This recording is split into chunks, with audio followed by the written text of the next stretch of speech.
In the previous video, we saw how to implement a gesture detection algorithm for our ESP8266 based fitness watch, where we were able to detect different hand gestures and display them on the OLED screen. In this video, we'll take that gesture detection feature one step ahead and make something useful out of it. So we'll use a protocol called ESP-NOW along with this gesture detection to control different home appliances. So without any further delay, let's get started.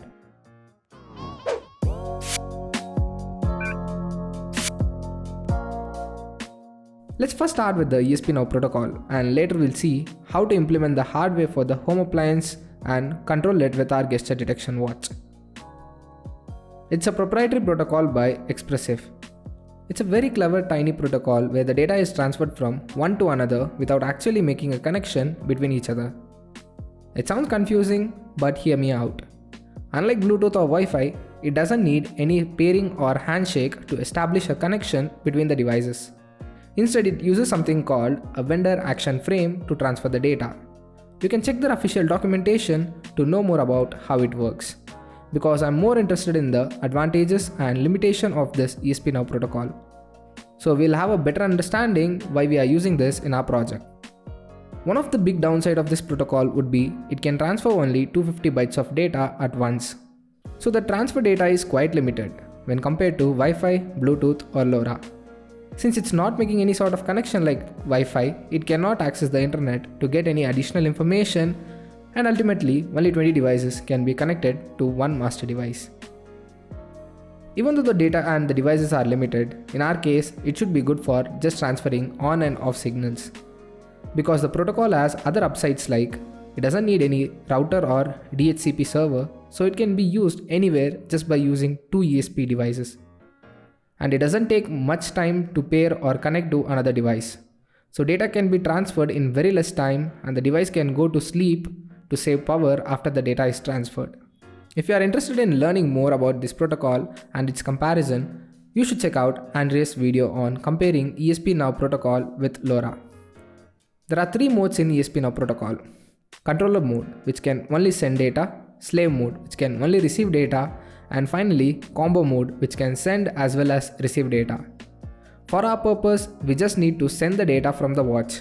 So we can use controller mode for the watch, and for the home appliances device, we could use the slave mode, because we are not going to send any data back from the home appliance to the watch. But before implementing ESP-NOW protocol, we need something called MAC address.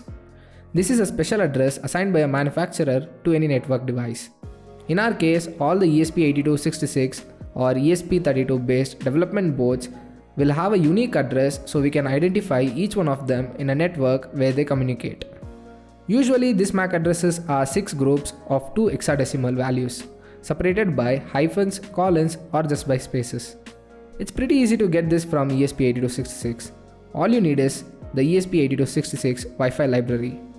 Then use the Wi-Fi.MAC address function to print the MAC address on the serial monitor. Compile and upload the sketch for generic ESP8266. Once the uploading is done, open the serial monitor and reset the Node MCU. Here you get the hex value of the MAC address. Make sure you note down this because we'll be needing this while implementing the ESP-NOW protocol. Now let's see how to implement a simple version of ESP-NOW using two Node MCU boards. Make sure to use the Node MCU with a known MAC address as the slave device, because the controller needs the slave MAC address to send the data. We can just use two Node MCUs to test ESP-NOW protocol without any additional electrical circuits, but it's difficult to monitor the transmission of data and its status. So if you want to see the data on controller and slave, you can either use two different computers or a single computer with a software like PuTTY to see the serial data on both slave as well as controller device at the same time. But instead we'll build a simple circuit with LEDs, so that instead of seeing the serial data, we can see the lights turn on and turn off depending on the type of data it's receiving from the controller. The circuit is pretty simple. Place the Node MCU on a breadboard and connect different color LEDs to pin D1, D2, D6, D5 of the Node MCU using a 470 ohm resistor, and make sure all the cathodes of the LEDs are connected to ground. Now open the ESP-NOW receiver code in your Arduino IDE. If you don't have it, just go to my GitHub repository and download all the necessary files required for this video along with the circuit diagram. In this code, we'll receive the data from the controller and change the pin status so we can drive the pins high and low according to the incoming data. There are few things to keep in mind if you are making any modification or writing your own code. Make sure the declared structure in both the controller and the slave are exactly the same in terms of data types and the number of data it has.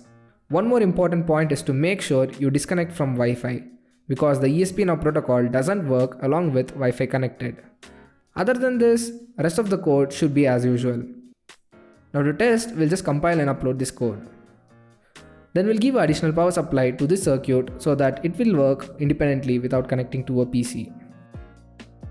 For the controller device, we just need one node MCU and that's it. Open the ESP-NOW sender code in your Arduino IDE. You see here, I have matched the structure as well as disconnected from Wi-Fi. But unlike the slave, for the controller we need some more additional information to send the data. So here, replace the MAC address with your slave device MAC address. And that should be it. After uploading the code, just fire up the serial monitor and start sending the characters A, B, C, D, and corresponding LEDs should toggle. If you are into video for this long, probably you should consider subscribing to this channel and also like the video so I can make more interesting videos like this. Since we are familiar with this ESP-NOW protocol, we can work on the hardware to control the home appliances. There is a very high chance that you have already seen similar videos explaining how to do home automation using Node MCU. But sometimes it's not practically usable or it just looks like a hobby and not a product. But in this video, I'll show you how to make somewhat professional looking device where you can directly connect your high voltage appliances and use them. And if you are done with the device, you can simply switch the device like you always do with regular sockets. I bought these two casings for this project. I'm not sure if this is available online, but if I find something similar, I'll make sure to put the link in the description. But I was lucky enough to get this in an offline store for around $1 to $1.50. If you couldn't find this, you can use any existing extension box and modify it. I bought these two variants.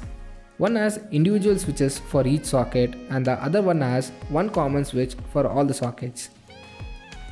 We'll be using the second one because it has more space inside where we can place the relays which can control the power to the socket. Let's try to visualize how we can place the components inside the case. Then roughly mark the dimension on a perf board. In my case, I had an additional space for the fuse. I'm going to get rid of this and drill an additional hole where I can add a new fuse of 5 amp through a different fuse holder.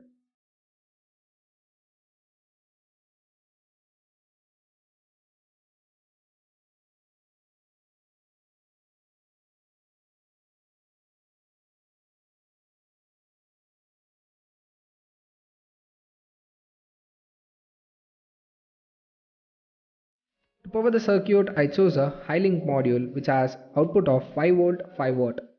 The reason to use this high-link instead of a custom built rectifier circuit because high-link has a very wide range of input voltage ranging from 100 volts to 240 volts AC and also comes with a varieties of features like low noise output, short circuit protection, overcurrent protection and very high reliability.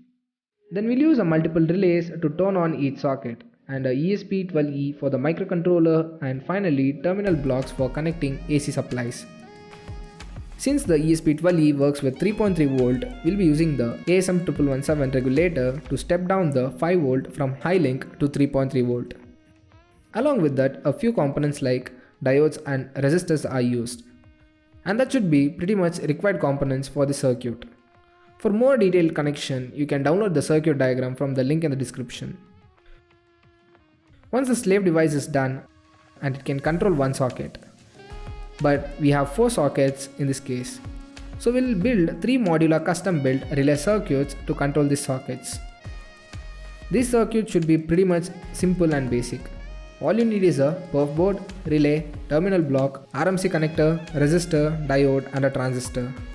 Here the transistor will act as a switch which will be controlled by our ESP12E and this will in turn turn on the relay and switch on the power to the socket. At this point, we'll just replicate this 2 more times and the hardware part should be done. We can place this circuit inside the case and see if everything sits in perfectly. After that, make sure to test if the circuit is working as expected by programming. For that, just switch the jumper to programming mode in the circuit and upload the code testing relays to ESP12E through a FDTI module. This code will test the relays and check if all the relays are working properly. You can place the index finger on the relay to feel the relay switching action. If everything is working good, we can upload the same code that we used while learning about ESP-NOW. Here, instead of the LEDs, the ESP12E will trigger the relay through the transistor. Once the programming part is done, we can just do the wiring inside the case and finish with the extension box. While wiring this, be sure to insulate everything properly, as well as use heat shrink or insulation tape to prevent the circuit from having short circuits internally. Once everything is done and wired in, use a bit of hot glue just to make sure everything is in place. And this completes the hardware build for the extension box. Now to trigger the relay in the extension box, we need a controller device to send the data. We can use the same controller device that we used earlier and connect it to a PC and fire up the serial monitor. Now as you send the characters in the serial monitor, the relay should turn on and turn off and give AC supply to any appliance connected to it. Here you can see the mobile adapter is connected, and also you can see the current drawn by my phone as it's charging. And similarly, all the sockets should provide an AC voltage to drive the AC devices. Since the extension box is working excellent, all we have to do is just change some code in our watch so we can turn on and turn off the home appliance with a hand gesture. Go to the gesture detection watch folder and open it with VS Code. Make sure to change the MAC address to your ESP receiver MAC address. And that's it. Upload this code to your watch using the FDTI module. Now let's put this to the test.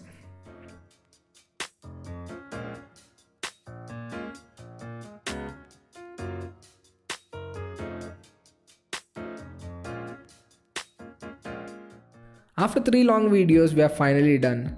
The time spent on this would definitely be worth it. Even if you don't plan on using all these features together, you can still build them as an independent project, such as building a watch, implementing ML on microcontrollers, and making a home automation system. Maybe in the next video, I'll implement ESP Home and Home Assistant using this smart extension box that we made in this video. So if you are interested in it, let me know in the comment section. And if you have enjoyed this video, don't forget to smash the like button and make sure you are subscribed to the channel and the bell icon is pressed so you won't miss my upcoming videos. Until then, you can watch my other videos from the link on the screen. See you next time with a new and exciting topic.